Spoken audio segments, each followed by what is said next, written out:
As we said, we're talking about online shopping and how to stay safe online. And for the first part of our discussion today, we're glad to welcome back Derek Carolan, part of our labs team here at NCBI, to give us a bit of an overview of online shopping. So welcome back, Derek. Good to have you on the show again. Hi, Jude. How are things? Thanks for having me. Good stuff. So maybe to get straight into it, Derek, to start off with, maybe you could just talk to us a little bit about why shopping online can be particularly useful or is of particular interest maybe to somebody with sight loss. Yeah, I suppose, look, shopping online is a convenience for us all, okay? And it's just the idea of being able to go online, order items and get them delivered directly to your door, okay? So this is a big plus across the board because it means that, you don't have to leave the house, you don't have to organize transport to get in and out of town to do some shopping. You don't have to haul stuff around town with you while you're waiting for a bus or waiting for a taxi to get home. The fact that shopping online is open 24/7. You're not time constraints. So you can shop late at night or early in the morning, whatever time suits you at the weekend and the Sunday. And like a lot of the websites now are starting to offer a lot of good descriptions about the items that they have online. So it's a way of kind of being able to do it yourself independently, which is a big plus. Last week I was chatting to one or two of my groups after you had asked me to come on, and we just kind of briefly I threw out the question, like, what would people buy online? And I think you mentioned a few of them earlier on there in your introduction, but like weekly groceries was a big thing.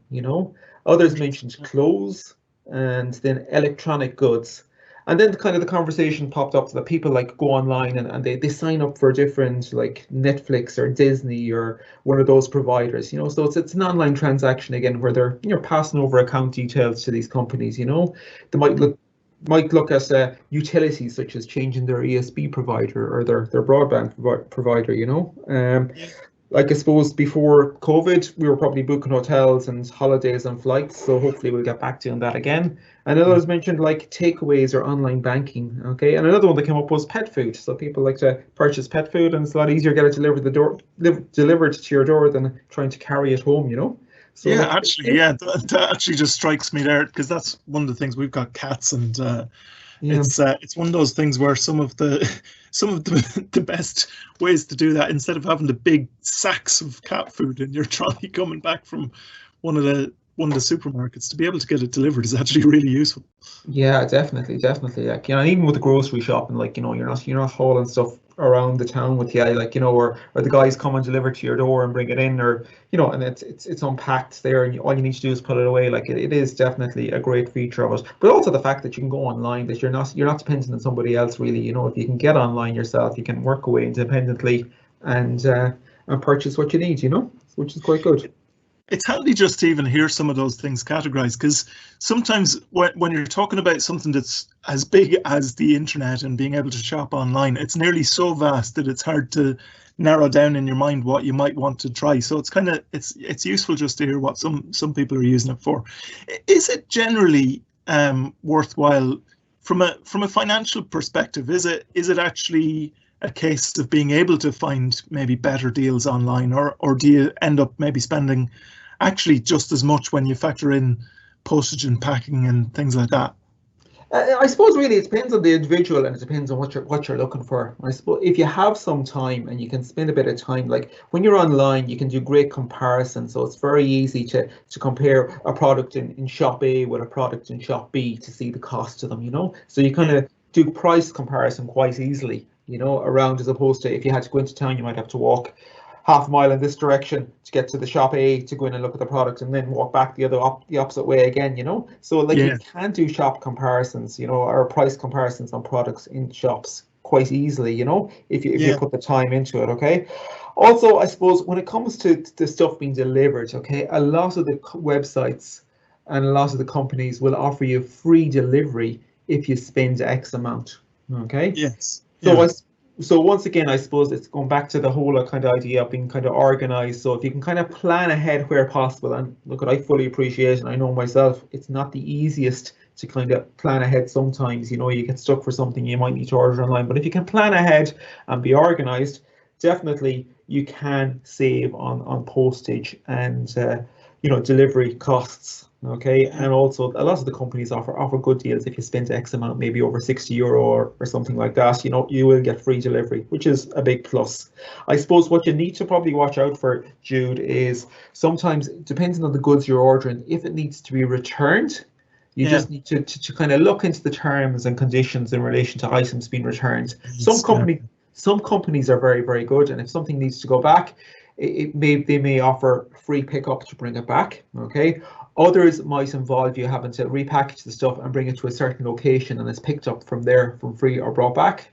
Whereas others sometimes will charge you for returning the goods. So you just kind of need to keep aware of that. But generally, like I would find, and like from talking to different people as well, if you kind of do your homework, you should work out fairly okay. Yeah, very good. I guess it's kind of like anything else in that if you've got a string of, let's say, you were somewhere where there was 100 shops, you could go into all of them, you'd find some are good on selling some things at a good price, others are maybe have strengths in different areas in terms of their pricing points.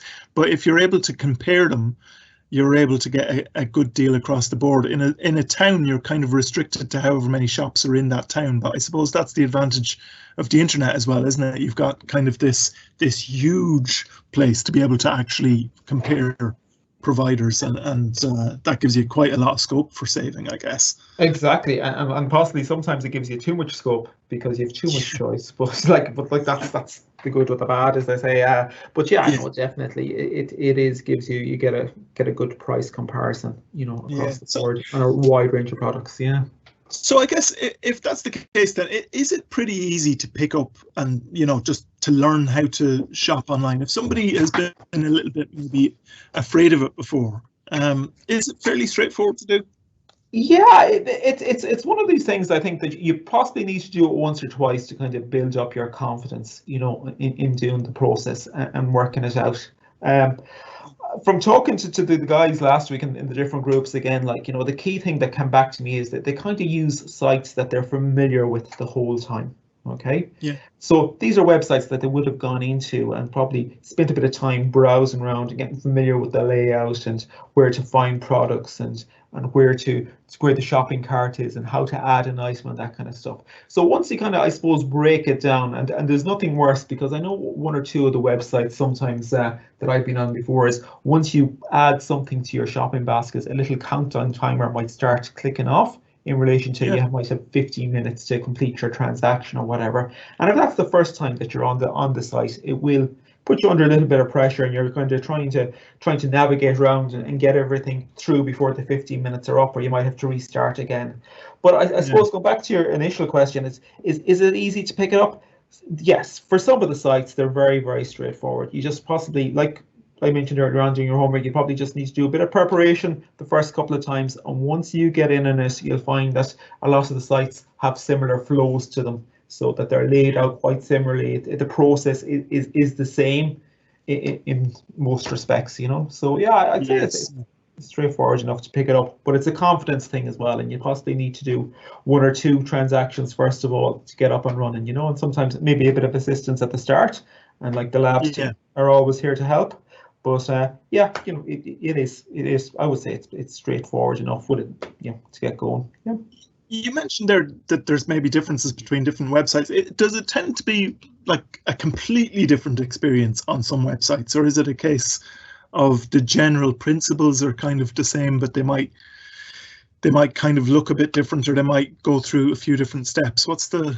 Yeah, look, in general, the principle is the same. You're going onto a website, you're selecting products, you're going to put them into some sort of shopping cart, and then you're going to go and check out. So that's the general principle, and pay for it, okay? But I suppose it depends on what sites you're going on to. So say, for example, if I'm going on to a site and I want to buy an iPhone, for example, or an Android phone, I don't want to start that debate again, but if I want to buy a new phone, okay?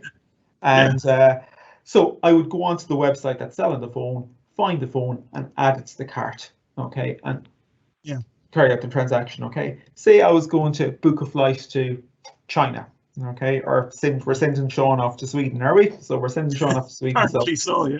Yeah, apparently so. So say I was to go online and do that, okay? when I'm doing that, the form will be a bit longer because it'll look for what airport I'm leaving, what airport am I going to arrive at, what are the dates I'm leaving at, you know, when am I hoping to come home? Are we bringing Sean home? That's another argument. But, Yeah. you know, so like there'll be a couple of extra little forms, you know, applicable to when you fly out. That will be quite similar then to if you're booking a room in a hotel or something like that. Once again, it's look for dates and times you'd be arriving and how long you're staying and that kind of stuff, you know. So there's a few little kind of tweaks like that, depending on what, once again, you're looking for. But in general, the principle is the same. You're trying to select your item, pick the item that you want, and then add it to the cart, and then complete the transaction afterwards. Yeah. So tell me then, with that kind of basic knowledge of how the whole process works, what would be some of the common issues with shopping online for somebody with sight loss?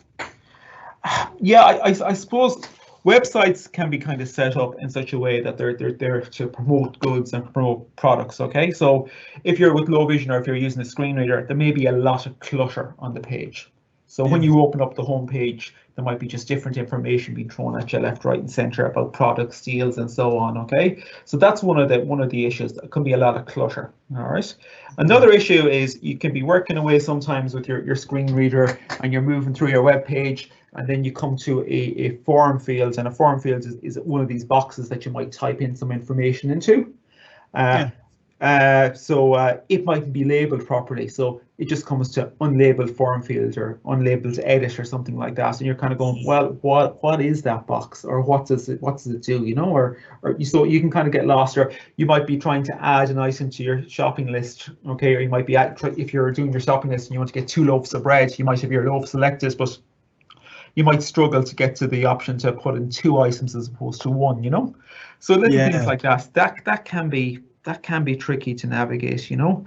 So clutter pages, unlabeled form fields. Okay, so they're the boxes where we enter the information, you know, such as keywords and so on.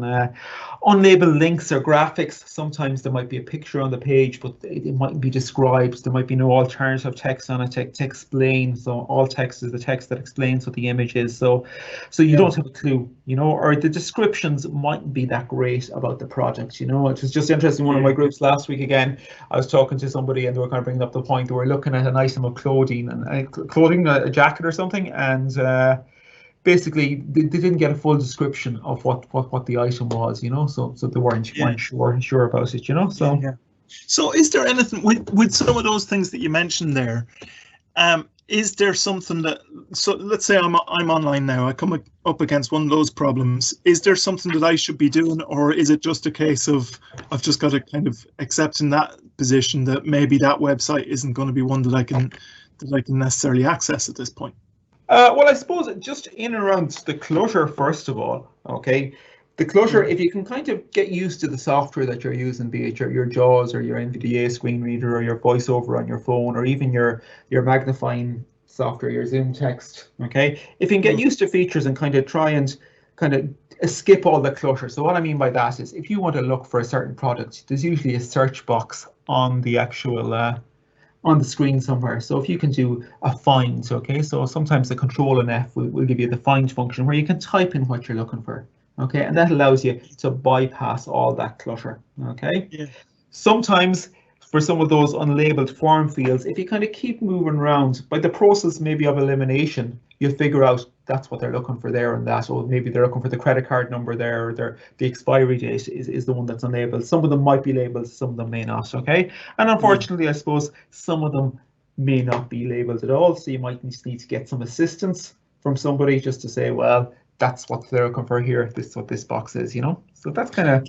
Yeah, I think that's really useful for people to know, because there's maybe strategies to try and improve it, or to get the most out of it, or to do as much as you can with it. But it's also good for people to know, I think, sometimes that actually it's not necessarily that they've done something wrong, or that there's something that they should know how to do. It might just be that the website is not particularly well designed, and that's not something that they've done wrong.